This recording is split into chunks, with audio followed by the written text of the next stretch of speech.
Olá pessoal, sejam bem-vindos a mais um Café com Valência, o podcast oficial do Valência Associados. Me chamo Saulo Castro, sou sócio do societário do escritório e apresentador desse projeto.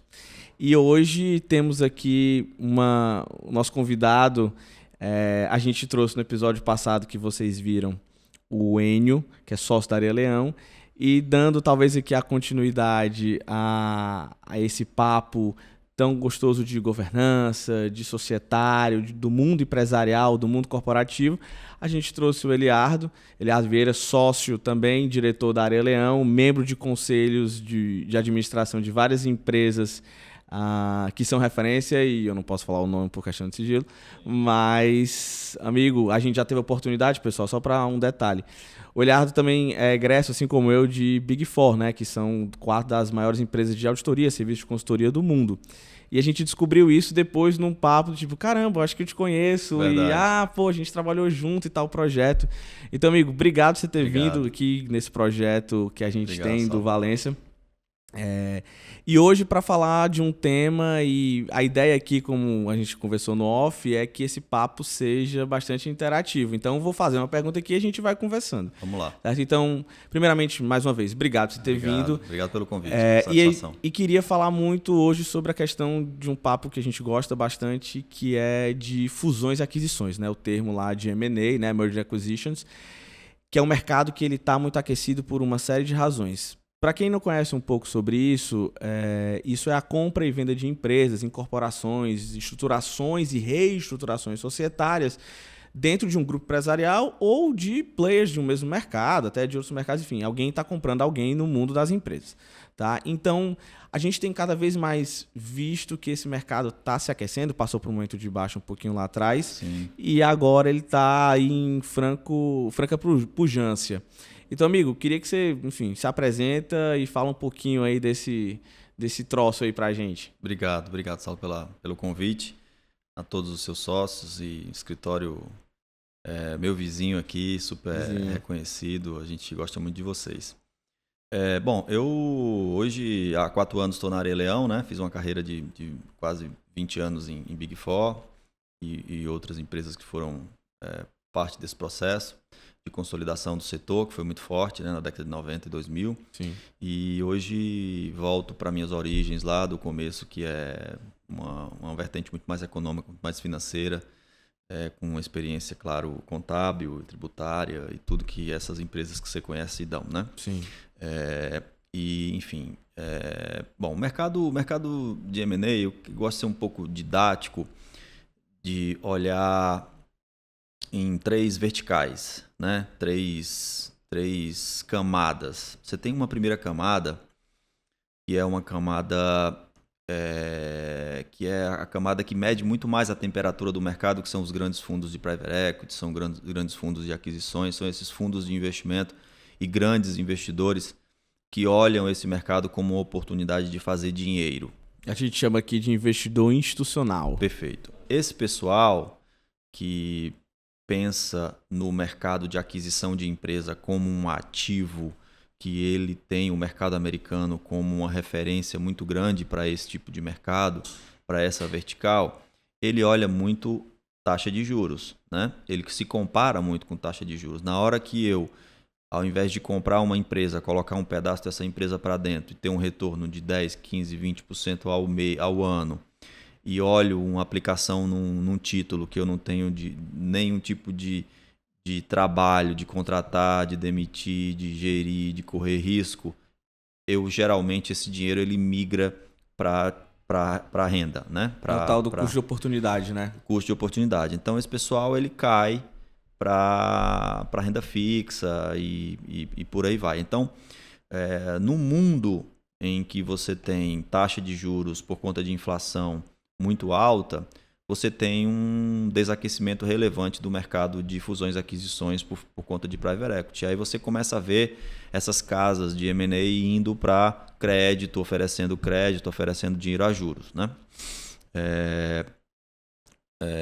Tem uma outra vertical no setor de M&A, Saulo, que é a vertical de empresa comprando empresa, que a gente chama de estratégico, né?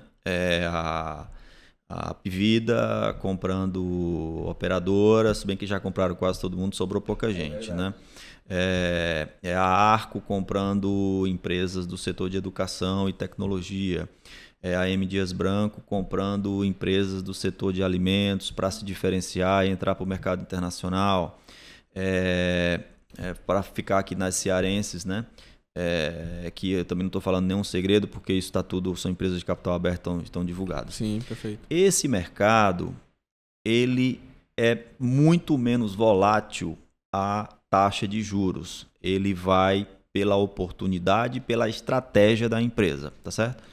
Então, uma empresa que tem na sua estratégia operacional crescer inorganicamente para ganhar determinado mercado, ela vai adquirir independente da taxa de juros. Obviamente existe uma certa influência, porque isso desconta-se preço, e quanto maior a taxa, menor é o preço do ativo.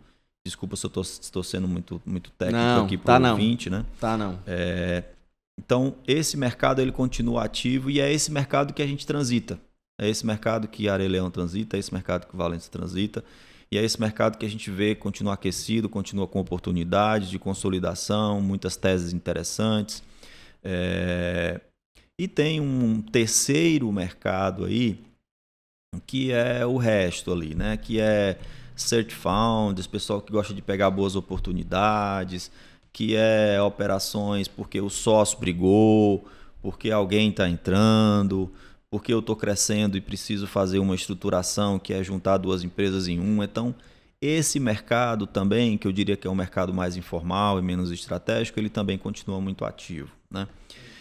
O problema é que o mercado, a Faria Lima e os grandes bancos, eles medem muito o mercado de M&A pela primeira vertical, que é taxa de juros alto, pouca operação de private equity, consequentemente o mercado de M&A está desaquecido, o que não é verdade necessariamente, né? Obviamente, com a taxa de juros a 2%, como a gente atingiu no passado e nunca mais o teremos, a uma taxa de um dígito, por exemplo, se a gente chegar a 8,5%, 9% brevemente, aí os empresários que põem dinheiro e que querem retorno, eles vão repensar a estratégia de deixar o dinheiro parado rendendo numa renda fixa ou assumir algum tipo de risco para ter retornos melhores ali de 20%, 25%, 15% ao ano de retorno quando você faz investimentos em fundos de private equity. Então, o mercado de M&A é isso, é um mercado muito interessante, muito difícil, né?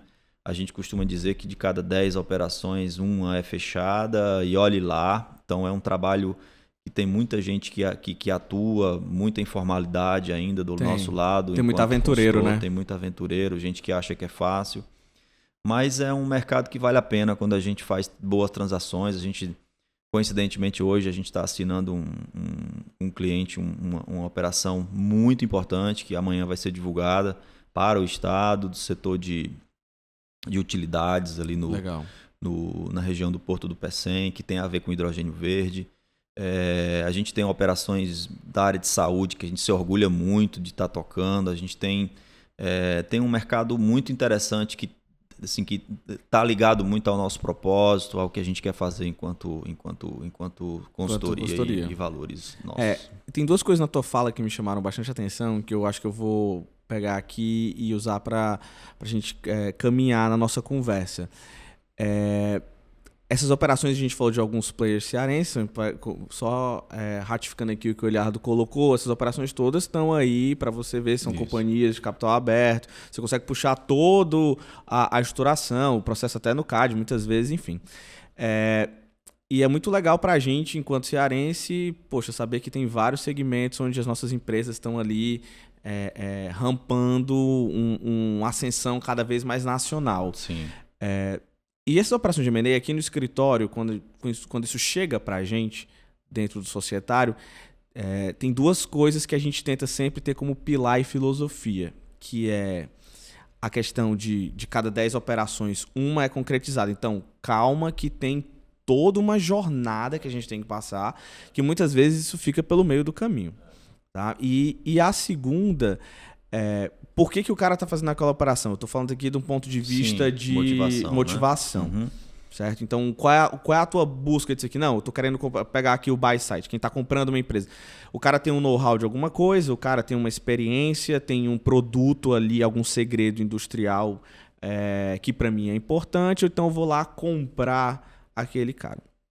Eu queria que você falasse, talvez, de alguns cuidados que você acha que alguém que está pensando em fazer um movimento desse ter. Porque, juridicamente falando, pessoal, você tem toda uma estrada de contratos e um raio-x, uma fotografia da situação daquele que está envolvido na operação, que a gente chama de due diligence, onde você tem que fazer ali um escrutínio daquilo e tipo, cara, esses são os riscos que você está sujeito, tem coisa aqui que pode vir a estourar e isso tudo é um mundo. Como a gente falou, tem muito aventureiro. Perfeito. E muitas vezes isso é ultrapassado como se isso fosse algo trivial, meramente pegar certidões ali de alguma coisa, ver como é que isso tá e o risco eu tô tomando. Quando na verdade isso é um mundo cheio de coisas. Então eu queria que você falasse um pouquinho dessa questão dos cuidados que você acha que alguém tem que ter numa operação dessa, um dono de uma empresa, por exemplo. Perfeito. Muito boa pergunta. Eu vou começar do final, que é o seguinte. Tu me avisa que eu volto para. Tá bom, não, mas eu entendi. E se eu não responder tudo, você me corrige. Beleza, pode deixar. Eu vou começar do final. A gente já viu em novela, em filmes da Sessão da Tarde, que parece que quando as pessoas casam, o mundo deu tudo certo, eles são felizes para sempre, né? Propaganda de margarina. Exatamente. E, na verdade, a gente que é casado sabe que a vida não é bem assim, né? Quando você casa, muita coisa começa ali. Eu não sou casado ainda, então eu me incluo fora dessa aí por hora. Tá bom, então. Mas eu acredito que você está dizendo. Então, você sabe. E então, assim, uma das coisas existe vida muito diferente pós-deal, né? Pós-fechamento de uma operação. Sim. Isso é uma coisa. A outra coisa que é antes a motivação, né? Você tem uma geração aí mais nova que eu percebo que às vezes abre negócio para vender. Sim. Então, a motivação já é inerente da própria abertura, ele já está fazendo aquele negócio pensando numa operação, pensando num comprador, pensando num fundo. Ele já tem esse espírito. Não é a grande maioria. A grande maioria são empresas mais antigas, empresas que sobreviveram. E quando chega no nosso escritório uma operação ou um interesse e que a primeira conversa é preço, desconfie que essa operação provavelmente ela não vai acontecer, né? Eu costumo dizer que preço é o terceira ou quarta variável. Geralmente a primeira motivação é não ter uma sucessão, estou de saco cheio, o meu concorrente está se consolidando e eu preciso fazer alguma coisa. Geralmente, a motivação ela passa por algo que não é preço. Sim. Né? Muitas vezes varia entre esses três aspectos que eu te falei. É um processo, é um setor que está em consolidação, franca consolidação, ele já está sentindo a água chegar. Ele não tem sucessão, ou ele está de saco cheio, ele está cansado, quer passar para frente, tem alguma ideia. Não tem ninguém para sentar na cadeira dele, né? Exatamente, cansei, eu estou satisfeito, ganhei dinheiro ou não ganhei, né? Aí a gente entende que tem muito motivo, porque preço, veja, é importante, mas faz pouca diferença se uma operação é fechada por 95, por 100 ou por 105 milhões. Sim. Tá certo? Se a minha motivação for esse detalhe, o processo é muito cansativo para que a gente tenha tão somente uma motivacional de preço, né? Sim. Então, eu acho que a dica que eu dou é essa. Veja se realmente você tem interesse, se você vai até o final. Quantas vezes a gente chega no final, na hora de assinar, e a pessoa desiste, né? Sim. Já aconteceu comigo, em uma operação que eu participei. Sem dúvida, sem dúvida. E aí o terceiro ponto, né, que eu acho que aí eu respondo a sua pergunta, eu acho que é assim, muito cuidado, porque a gente costuma dizer que nós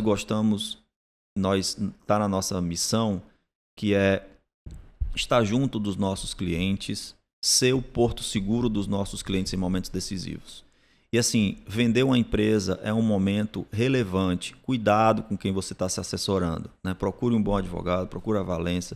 Veja se você tem toda a estrutura societária, jurídica, de proteção, para onde esse dinheiro vai, que forma você quer fazer, o que você quer fazer com a sua empresa. Então, são muitas perguntas que não é simplesmente, com todo respeito, eu sou contador, mas não é que só um contador resolve sua vida e vida que segue, assina qualquer papel de pão e vamos pra frente. Os escutadores vão ficar bem felizes com você, viu, nesse comentário. Eu sou como eu posso falar. Você pode falar, né? Mas isso é uma coisa que faz muito sentido. Essa do preço, isso é bem importante porque a gente estava falando de novo da história de ter muito aventureiro.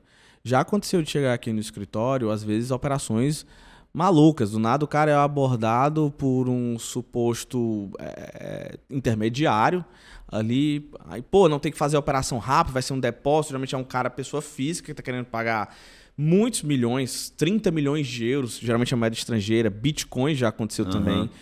E tem que ser rápido, tem que ser 3 dias, 4 dias, uma semana para fazer a operação. É isso aí. Não, você tem que abrir uma conta fora e tal. No final vai para a Turquia. É tipo isso. E geralmente isso cria um espectro, porque tu mexe com o emocional do cara, do dono da empresa, da dona da empresa. Exato. Porque às vezes é ali, a pessoa não tá esperando, nunca quis vender, mas é o dinheiro do mundo todo que pode resolver a minha vida. E aí, tipo, cara, eu vou resolver a minha geração e muitas vezes a próxima. Ou as 2 próximas. Então tem que ter muito cuidado nisso. A gente tenta ao máximo fazer um trabalho aqui, imagino que você faça o mesmo, de tentar conter os ânimos e a ansiedade dos clientes. Quem tem que ter pressa é quem está comprando. Sim, exatamente. Isso é um fato. Quem vendedor não o cronograma é dado por nós, no nosso ritmo. Quem tem que ter a pressa nesse caso é o cara que está comprando, porque quem está vendendo, tipo assim, eu tô aqui no lugar. A não ser que o cara esteja com a corda no pescoço, aí vão entrar outras coisas que não vai na nossa conversa. Mas o cara que está comprando, ele está ali, e aí essa questão de governança, essa questão de estruturação, como é que está toda a tua estrutura, isso é uma coisa que eu tento sempre falar para os nossos clientes, e você sabe que nós já tivemos em mesas de clientes em comum juntos para decidir operações sensíveis. Organização, governança, e aí no episódio passado o Enio veio aqui para conversar um pouco sobre isso. Isso agrega valor nessas horas. Total. Não só em outras coisas, mas já que a gente está falando desse momento, isso agrega valor. E eu digo muito para quem está vendendo. Isso é uma coisa que quem está comprando vai querer tirar valor do que ele quer pagar por conta da tua desorganização, se tu não é organizado. Sem dúvida. Para quem é leigo, eu costumo dizer o seguinte, olha, do jeito que você quando vai vender um carro, você dá uma olhada, dá uma lavada, se tiver um amassado ali, puxa, será que não vale a pena gastar? Um martelinho de ouro. Né? Aquela relação custo-benefícios. O que eu tenho que arrumar que é melhor arrumar, que agrega valor, ou aquilo que eu vou deixar? Não vale a pena trocar os 4 pneus, porque é mais caro do que o que eu vou ganhar em relação ao valor agregado. Agora, de uma coisa tenha certeza, esse trabalho tem que ser feito. Porque dentro do processo de M&A, do outro lado, se o cara estiver bem assessorado na compra, o que vai acontecer? Ele vai te dar um preço, você vai ficar aí no encanto, e aí ele vai começar a tirar valor por conta desses problemas. Porque você está uma empresa no Simples e não poderia ser. Porque você tem PJ, não poderia ser. Porque você tem aqui um reconhecimento de receita que está errado. Porque você não faz provisão, você tem um processo de contingência. E quando você tem do seu lado um bom assessor, ele vai te ajudar a se preparar, vai te ajudar a lavar esse carro, ir no martelinho de ouro, fazer o polimento que tem que ser dado, resolver esses problemas e maximizar o valor do negócio. Então, é muito importante. Você está bem ali ladeado, né? Exato. E o que existe hoje em dia é gente que vende um pedaço, gente que vende uma empresa, vende para outra, vende para um concorrente, faz de qualquer jeito, deixa dinheiro na mesa e às vezes ainda fica com risco na mão. Fazendo aqui uma analogia, já que a gente estava falando do carro, tem uma que a gente gosta de usar bastante aqui, que é essa pressa que muitas vezes o cara tem. Eu geralmente falo pro cliente, ninguém compra carro no sábado. Sábado tu olha, tu decide se tu vai comprar o carro ou não, é na semana. Sábado tu não compra e sai lá com o carro comprado. É muito difícil isso acontecer. Eu, pelo menos, falando aqui do carro, nunca comprei um carro, entrei na loja, olhei, vou comprar. Isso nunca aconteceu comigo. Mas muito por conta dessas ansiedades. E aí, Eliardo, eu queria falar um pouquinho ainda mais dessa questão da governança e tudo. Por óbvio, a questão de você ter um bom advisor faz todo sentido. E a gente está muito falando aqui do cara que vai ser vendido e tal. Para o cara que está comprando, o que você acha que é importante ele olhar? Boa. Aqui, falando já um pouquinho mais técnico, a gente não entra muito no técnico, mas o que você acha que é importante esse cara olhar? Eu estou aqui querendo comprar. Sim. Eu já sei qual produto que eu quero, porque ele já sabe, ele já chega sabendo mais ou menos o que ele quer. O que é importante ele olhar? Sim. Bom, a gente assim, absolutamente necessário fazer uma diligência. Sim. Né? Eu não preciso fazer grandes investimentos se os meus riscos ali analisados inicialmente são menores, mas eu preciso fazer uma diligência, alinhar o escopo, o tamanho da profundidade dessa diligência, dessa auditoria que tem que ser feita, é importante. E invariavelmente, os problemas maiores são tributários e contingenciais de uma forma geral. Né? Sim. Uma diligência tributária e uma diligência jurídica, ela é fundamental para a gente ter segurança de que está adquirindo ativos, trazendo para sua casa o risco, ou pelo menos que eu tenha segurança do que eu estou trazendo, mesmo que o risco venha junto. Então, eu acho muito temerário você fazer uma operação, adquirir uma empresa, adquirir um pedaço de uma empresa, trazer um sócio sem fazer uma investigação mínima em relação ao que você está fazendo. Né? Até porque tu tá pulando num barco, tu tem que saber se o barco tá furado, se o barco tem um teto de vidro, alguma coisa assim. E se tiver furado, um plano para remendar esse barco. Né? Porque assim, empresa perfeita você não vai encontrar. Né?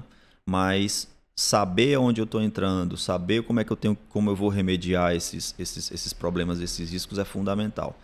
E não é o que é feito geralmente. Né? Então assim, M&A, ele tem meio que uma receita de bolo que muitas vezes as pessoas não colocam a manteiga, não colocam a farinha, do outro lado sai um negócio muito estranho. Mas muitas vezes essa receita tem que ser alterada, a ordem e os fatores, porque nem sempre as coisas acontecem como a gente imagina. Né? Eu estava numa operação redonda, uma empresa de capital aberto, comprando, uma empresa de saúde, tudo certo, diligência concluída, quase nenhum problema, empresa redonda, arrumada.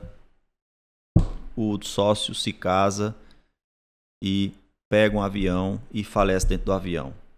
Então ele ficou viúvo de um dia, no dia seguinte a gente descobriu que ele tinha uma outra filha, de um outro casamento, com outro testamento. E aí entrou uma briga entre viúva recente com ex-mulher, com filha, e acabou que o comprador disse: eu não quero entrar nessa briga, a gente perdeu a diligência. Né? E agora estamos retomando, depois de tudo isso se resolver. Então, assim, quase sempre você tem mudanças e diferenças nas transações e é muito bom você estar bem assessorado. Né? Eu estou chovendo no molhado aqui, mas no mercados maduros você dificilmente faz uma transação sem estar bem assessorado. Né? Só um exemplo aqui, tá? Só um comentário, na verdade, pro pessoal. Por isso, viu, gente, importância do planejamento sucessório aí. Sem dúvida, porque eles não tinham. Não tinha, né? Às vezes, no testamento, a gente tá vendo aí o caso do Gugu. A gente fala do Gugu, já falei em outro episódio, mas porque é um caso de já tá aí na boca do povo, em todo o país. Se ali não fosse um testamento, é minha opinião, tá? Aqui, pessoal, desprovido de qualquer relação com o escritório. Mas eu acho que se o testamento ele não foi suficiente para tudo o que tinha ali, era tanta coisa, ou devia ser... É muito frágil. Geralmente você faz testamento em outras situações. Não era a situação, eu acho. A do Gugu talvez não tenha sido a mais indicada. Mas enfim. E aqui para ir já assim, caminhando para o final, qual é a tua perspectiva para esse mercado daqui para frente? Assim? Deixa eu falar uma coisa antes. Claro, fica à vontade. Sobre o que você falou aí de sucessão de proteção patrimonial. Dentro dos aspectos que são fundamentais, que eu falei que a diligência é um deles, contratar uma assessoria é um deles, deixa-se muito dinheiro em forma de tributo, deixa-se muito dinheiro em forma de organização familiar, se você não tiver feito previamente com um bom escritório, com um bom advogado, essa estruturação societária prévia. Né? Isso é verdade. Então, muito cuidado, porque entrar numa operação, ser comprado ou comprar sem analisar previamente a sua estrutura societária, como é que esse dinheiro vai entrar, como é que esse dinheiro vai sair, pode ser que você esteja dividindo com o seu maior sócio, que é o fisco, um dinheiro que talvez não volte nunca mais. Nunca mais. Né? Tem que saber onde é que está o fundo da piscina. Verdade. Bom, isso. Sobre o futuro, Saulo, a gente costuma dizer lá no escritório que, felizmente ou infelizmente, o Brasil é isso. Né? A gente, assim, eu não acho que a gente vai ver grandes mudanças na forma de fazer negócio no Brasil. Assim, não esperar o dólar um pouco mais, os juros um pouco menos, a gente vai se virando com isso aí, né?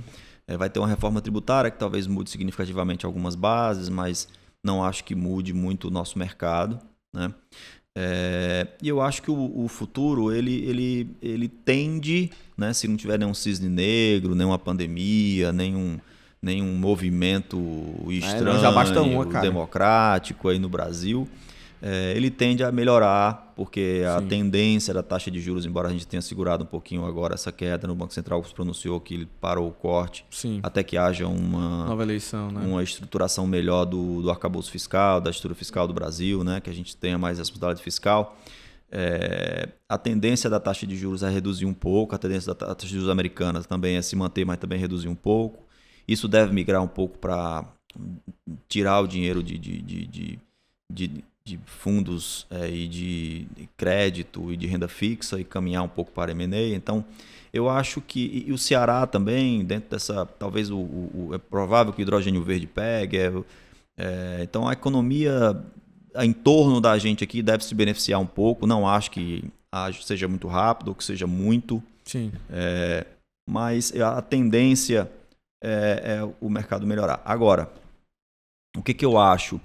Eu acho que se você faz um bom trabalho de forma contínua, com muito respeito, com muita integridade, com qualidade,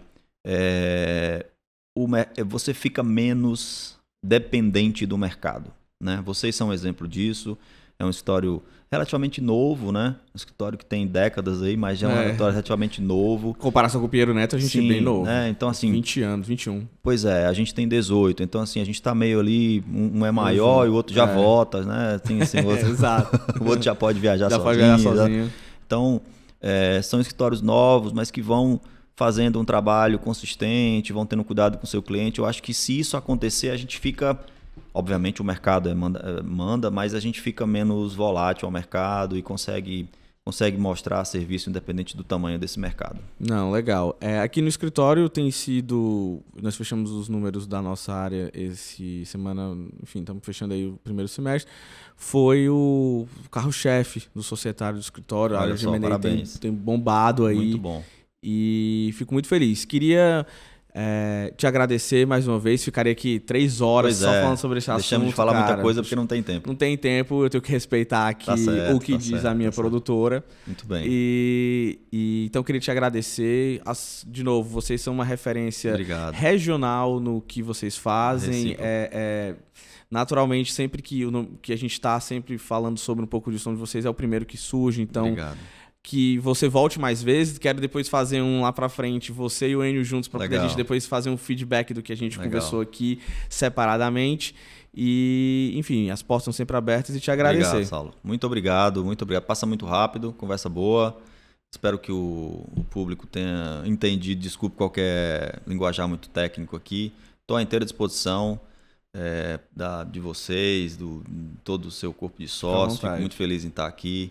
Obrigado pela oportunidade e um grande abraço. Show de bola. Gente, eu não falei no começo, mas vou falar agora. Se inscreva no nosso canal do YouTube. De novo, o nosso projeto aqui do Café com Valência, ele é quinzenal agora, então a gente está sempre buscando nomes. Vá lá nos comentários, deixe quem é que vocês gostariam ou o tema que vocês gostariam que a gente falasse. Se inscrevam, curtam, ative lá o sininho, porque toda vez que tiver episódio novo vocês vão receber. Fiquem ligados nos nossos curtos, a gente lança sempre no YouTube, nas redes sociais do escritório, que vai estar aqui embaixo, porque vão colocar a vinheta, né? E queria muito agradecer a audiência e fiquem ligados e até o próximo Café com Valência.